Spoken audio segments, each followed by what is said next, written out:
আছে? আশা করি ভালো আছে। আমি মোটামুটি ভালো আছি। আর একদিকে হচ্ছে বৃষ্টি বাইরে, আর আমি দেখো ঘরে রেডি হয়ে বসে আছি, যেহেতু যাব একটা জায়গায়।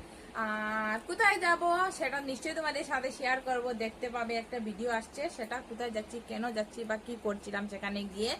আর দেখো ফাইনাল লুক আমার, আমি এখন রেডি হয়ে গেছি, যেহেতু সোনাকে নিয়ে গেছিলাম স্কুল থেকে এসে পড়লাম ঘরে, এসে খাওয়া দাওয়া করে রেডি হয়ে বসে আছি যাওয়ার জন্য। কিন্তু বাইরে হঠাৎ করে এত বৃষ্টি হচ্ছে, তার জন্য ঘর থেকে বের হতে পারছি না। আর ঘর থেকে বেশি দূর না, পাশেই।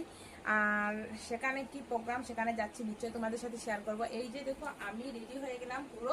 আর এই যে দেখো আমার সুনামাকে রেডি করে নিলাম। আর সুনামাকে কেমন লাগছে প্লিজ একটু কমেন্ট করে জানাবে। যেহেতু সুনামার ড্রেসটা কিন্তু পুরো নতুন, আজকে প্রথমবার সুনামাকে লাগিয়েছি।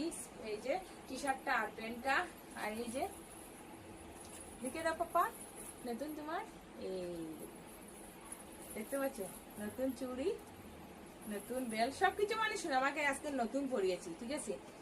আর তো সোনামাকে কেমন লাগছে প্লিজ একটু তোমরা কমেন্ট করে জানাবে।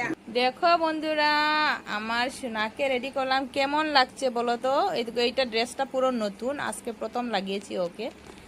আর যেহেতু টি শার্টটা একটু বড় ওর হয়ে গেছে নাকি, মানে একটু বড় হলে, ছোট হলে আরো ভালো হতো।